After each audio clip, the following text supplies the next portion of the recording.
안녕하십니까 민주시민 여러분, 애국동포 여러분. 금요일, 네, 금요일. 벌써 일주일이 다 지나갔네요. 네, 금요일 점심 무렵입니다. 네, 즐거운 점심 식사하고 계시는지요? 네, 오늘은 특별한 속보라고 전달해 드릴 뉴스는 눈에 띄지 않고, 지금 베이징에서 진행된 북중러 정상회담, 이 기사가 굉장히 지금 많이 쏟아지고 있고, 그리고 뉴스에서는 뉴스 틀면 제일 첫 번째 톱 뉴스로 북중러 동북아 이 국제 정치를 다루고 있습니다. 당연히 가장 중요한, 우리 한반도에 미치는 북한과 남한에 미치는 가장 중요한 지정학적 문제죠. 지정학, 지리 정치학이라는 뜻입니다. 지리 정치학, Geographic Politics. 이 대한민국은 4대 강국에 둘러싸여 있는 이 지정학적 국제 정세, 국제 정치를 관리하는, 쉽게 말하면 외교, 안보의 문제죠. 너무너무 중요함에도 불구하고 제가 이 방송을 지금 튼 이유는 우리 국민들이 너무너무 관심이 없다. 이게 정말 걱정입니다. 네. 좌파 진영이든 우파 진영이든 중도는 말할 것도 없고 너무 관심이 없는 것 같아요. 전부 댓글들 보면 그냥 참. 네. 좀 실망스럽습니다. 그러나 이병철 TV 사이다는 이 국제 정세를 면밀히 꿰뚫어보고 또 과학적으로 공부하고 과학적으로 무장해야 합니다. 네. 미국, 일본, 이건 이제 자유주의 이론들, 시카고 학파를 중심으로 제가 계속 많이 소개해드리고, 있고, 이제 중국이 이제 가장 중요하니까요. 중국을 중심으로 제가 계속 앞으로 말씀을 드리겠습니다.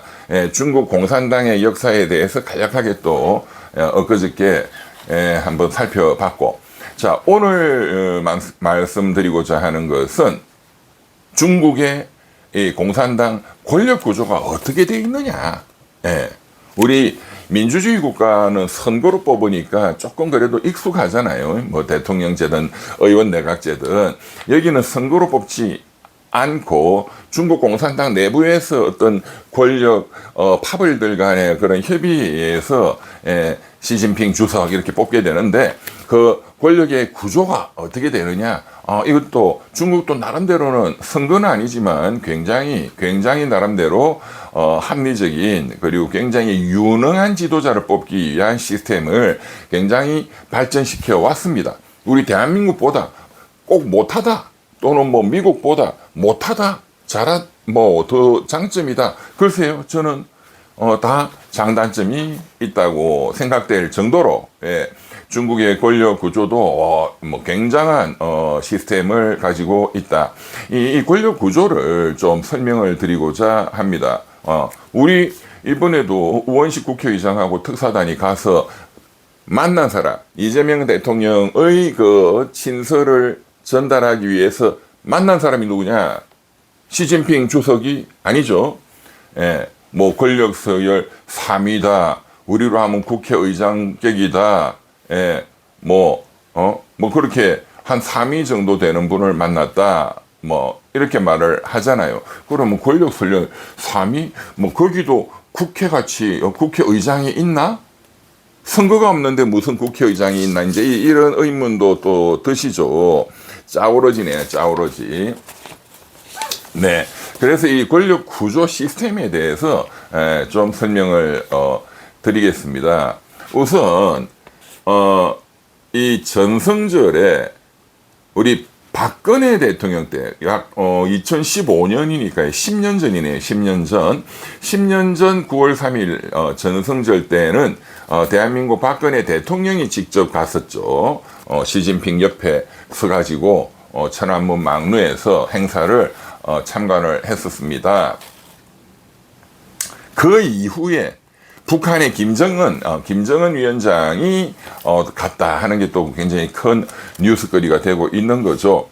10년 전 박근혜 대통령이 갔을 때 시진핑 주석이 박근혜 대통령과 정상회담을 하면서 이 업조린 당나라의 유명한 왕지환 시인의 등관장루라는 시를 얽었습니다.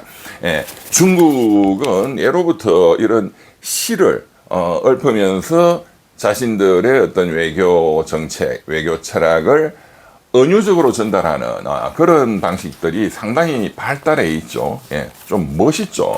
네, 그 등관장루는 당나라 왕지환 시인의 시로서 굉장히 유명한 시입니다. 굉장히 유명한. 그런데 박근혜 대통령에게 우리 양나라 중국과 한국 간의 관계 발전을 위해서 이 등관장루를 읊은 것이니까 그 내용이 무엇일까? 네, 궁금하시죠? 한번 보겠습니다. 해는 산에 기대었다가 사라지고 백일의산진, 백일 해는 의산 산에 기대었다가 달진 사라지고 황하 양쯔강 황하는 바다로 들어가려고 흘러가네. 큰 바다로 들어가려고 황하 강줄기가 끝없이 바다를 향해서 흘러가는구나. 황하 입해 바다로 들어가려고 입해류 흘러간다. 멀리 천리 바깥을 더 멀리 보려고 더 먼 천리길을 바깥을 2천리 만리 3만리 보려고 보기 위해서 욕궁 이러한 욕심으로 천리목 눈목자 멀리 천리 먼 길을 보려고 다시 이 관장루라는 유명한 누각이거든요. 다시 이 누각 한 층을 또 오르네. 계단을 또 오르네. 멀리 보려고. 갱상 다시 오른다 1층루. 다시 한 층을 또 오르네. 무슨 의미일까요? 네, 그냥 시니까 직관적으로 우리 중국과 한국 간에 양국이 더 멀리 발전하기 위해서 더 멀리 양 국민들이 호혜와 그런 발전 서로 상부상조 이것을 위해서 양국 이렇게 정상이 또 박근혜 대통령이 전성절에까지 이렇게 오시고 그래서 한 계단을 더 양국 간의 관계가 한 계단 더 발전했다. 더 멀리 천리만리 발전을 위해서 나아가자 뭐 그런 의미인 것으로 보입니다. 오, 멋있죠. 예. 자, 이번 정성절에 제가 굉장히 이렇게 주목하게 들으면서 설명해 드리고자 하는 것은 그 시진핑 주석의 연설을 유심히 들어보면 중국 공산당을 중국 대륙을 지배하는 중국 사회주의 헌법의 가장 중요한 것을 연설문에 담고 있습니다. 중국은 사회주의 헌법보다도 더 위에 있는 상위 규범이 공산당 독재이기 때문에 더 위에 있는 상위 규범이 중국 공산당 총강령입니다. 총강령. 네. 중국 공산당 총강령을 보면 이 중국 인민민주공화국이 공산혁명을 통해서 어떻게 만들어졌고 하는 역사가 쫙 나옵니다. 이제 그런 걸 이제 조문화하고 어떤 헌법 형식에 맞춰서 만든 게 중국 사회주의 헌법이죠. 예, 그래서 중국 공산당 총강령을 보는 게 사실은 더 중요하다고 볼 수도 있습니다. 예, 그 강령에는 중국의 핵심적인 사상에 대해서 그리고 그것은 중국 헌법에도 있습니다. 얼마나 중요하면 반복해서 규정하는데 이번에 시진핑 주석의 연설문에도 역시 이게 나왔네요. 뭐냐?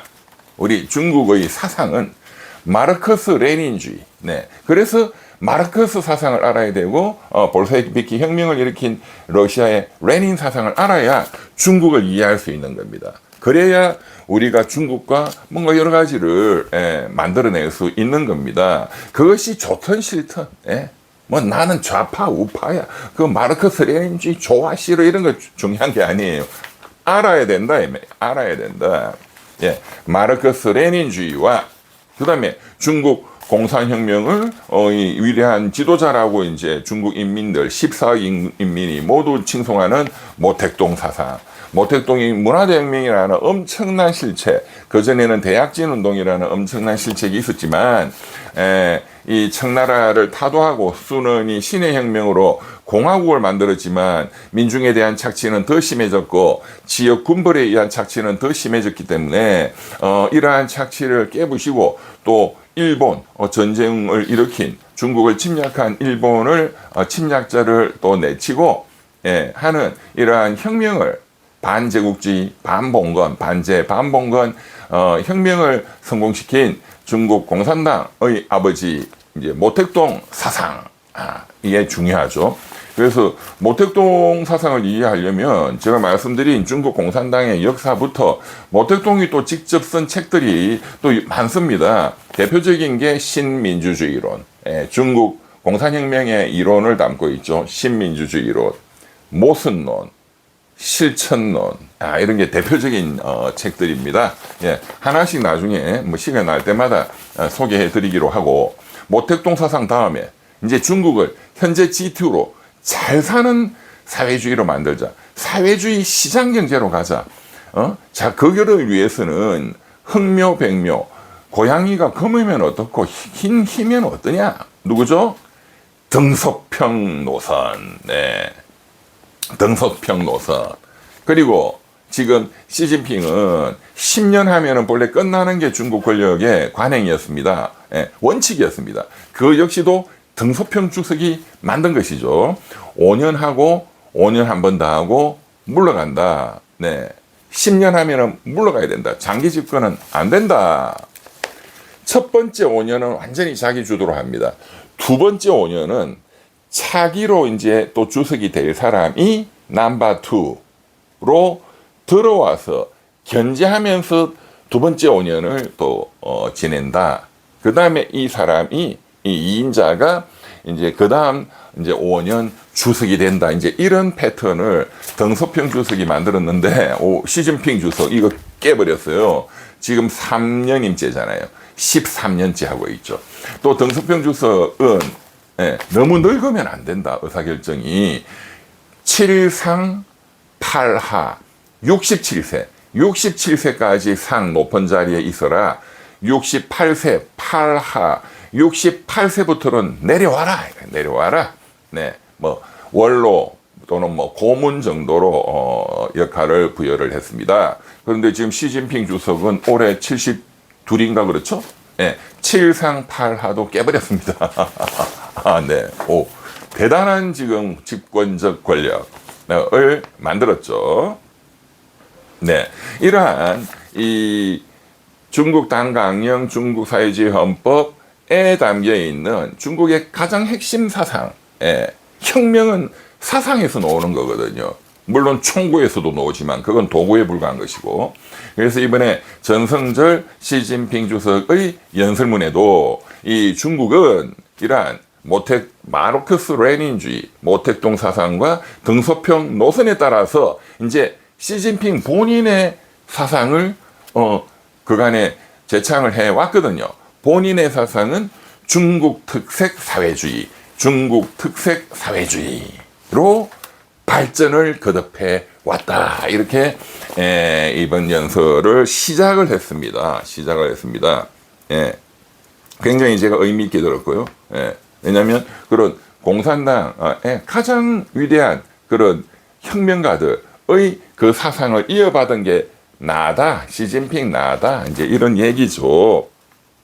그리고 이번에 김정은 위원장이 또 푸친 러시아 대통령이 숙소를 어디에 묵느냐. 우리 미국에 이번에 이재명 대통령 가면 숙소가 어디냐. 이런 게 굉장히 중요한 뉴스의 관심거리잖아요. 그런데 이번에는 그런 건 잘 안 나옵니다. 중국 역시 공산당 독재이기 때문에 그런 어떤, 신변 보호, 경호에 문제가 생길 수 있는 이런 것은 안 내보냅니다. 그러나 당연히 있죠. 중국은 북경 가시면 그 조어대라고 있어요. 한자로 조어, 고기여자, 고기를 낚는다. 낚시하던 명나라 때 황제가 낚시하던 굉장히 풍광이 좋은 곳인데, 그 조어대, 중국 말로 하면 따오이따이, 따오이따이. 그 따오이따이 조어대가 너무 아름다우니까 그 주변에 최신식 호텔, 그러니까 외국의 국빈들이 오시면 묵고 거기에서 또 회의도 하고 할 수 있도록, 영빈관이라고 하죠. 영빈관, 아주 극진히 모셔야 되는 외빈들 오시면 묵는 곳. 중국의 영빈관은 그 이 조어대에 이제 만들어져 있습니다. 그 이번에 김정은 이도 고 조어대 따오이따이에 묵었다. 뭐 몇 호관에 묵었다. 아마 푸친 러시아 대통령도 따오이따이의 조어대 영빈관에 묵었다. 자, 그런데 여기서 이 영빈관은 시설이 뭐 최신식입니다. 그러나 여기보다 시설은 아주 낙후됐지만 여기서 1박을 묵었다, 여기서 시진핑 주석과 중국의 주석과 회담했다 하면 그거는 어떤 세계적인 어떤 이슈가 될 만한 그런 장소가 있습니다. 장소가 중난하입니다. 중난하이. 그게 뭐냐? 이번에 보시면 천안문에 이제 모택동 큰 사진이 있고, 천안문이 있고, 천안문 뒤에 들어가면 이제 거기는 자금성이죠. 자금성. 엄청나게 크죠. 그 자금성의 왼쪽에 큰 호수가 있습니다. 호수. 북쪽에 하나, 중간에 하나, 남쪽에 하나. 호수를 한자로 바다 해자를 쓰거든요. 근데 이 중간에 있는 호수와 남쪽에 있는 호수, 그거 굉장히 아름답습니다. 네. 그것을 합해서 중난하이라고 합니다. 중말로. 이 중간호수, 남쪽 호수 주변에 큰 저택들이 있어요. 저택들. 그게 중국 최고 권력자들이 사는 동네입니다. 시진핑 주석부터. 근데 이제 권력에서 물러나게 되면 여기서 이사를 나오죠. 그리고 뭐 모택동의 자녀들이라든가 등서평의 자녀들이라든가 소위 태자당의 아주 핵심적인 사람들은 계속 여기서 삽니다. 네. 그래서 이 중난하이에 가면 이 권력자들, 시진핑 주석 등의 개인 자택, 개인 자택 관저도 쫙 있고, 당연히 거기에 어떤 회담 시설이라든가 손님들이 묵을 수 있는 어떤 영빈관 개념의 그런 숙소들이 있습니다. 그러나 여기는 높은 호텔을 짓는다는 게 절대 금지되겠죠. 보안 때문에, 경호 때문에. 그래서 전부 단층들입니다. 단층, 1층. 그렇지만 여기가 가장 중요한 데예요. 권력의 핵심 중에 핵심들이 모여 있는 거니까. 이 중난하이에서 회담을 했다. 이번에는 그런 보도는 보이지 않았습니다. 전부 이제 이 조어대에서 회담하는 걸로 나오죠. 대부분 다 그렇습니다. 중난하이에서 회담하고 묵었다. 그 대표적인 그 사건이 1972년 모택동과 미국 닉슨 대통령 간의 그 역사적인 미중 정상회담이죠. 소위 핑퐁 외교. 그것을 만든 분은 중국은 저울라이 주얼레 총리고 미국은 키신저 국무장관이죠. 키신저 장관이 북경 가서 이 중난하이에서 그 주얼레 총리를 여러 번 만나고, 당시 주얼레 총리도 거기에 살았고 모택동 주석도 당연히 거기에 살았죠. 최고 권력자니까. 그 중난하이에서 워낙 여기는 보안이 철저하고, 이거를 에워싸는 경호, 우리로 하면 청와대 경호실 같은 거죠. 청와대 경호실. 여기 경호부대가 7,000명 이상입니다. 최정예 부대죠. 최정예. 7,000명 이상. 미국 백악관 경호부대의 2배라고 합니다. 2배. 아무튼 이 중난하이에서 이렇게 미중 정상회담, 그 역사적인 핑퐁 외교가 이루어졌다. 예, 최신식 그 호텔에서 묵지 않고 닉슨 대통령이나 키신저가 그만큼 중南하이가 차지하는 위치가 얼마나 중요하냐 하는 것을 알 수가 있겠죠. 시설은 낙후돼 있는데 왜냐하면 그게 오래됐거든요. 물론 개보수를 많이 하고 리유이 모델링도 많이 하지만 제가 과거에 중국 비즈니스가 많을 때 중南하이에 한번 초청받아서 묵은 적이 있었는데요. 중南하이에 1박 했다 하니까 이제 중국을 잘 아는 우리 한국 중국에서 비즈니스 하시는 분들이라든가 한국 그 공관원들 분들이 깜짝 놀래. 그거는 정말로 대단한 대접이다. 저는 뭐 어떤 공식적인 행사 이런 걸로 들어간 건 아니고 개인적으로 친분이 있어서 그냥 친구로 따끄로 초청받아서 이제 간 건데 제가 그냥 아이디어로 우리 이재명 대통령께서 만약에 북경을 방문을 한번 하실 때가 있겠죠.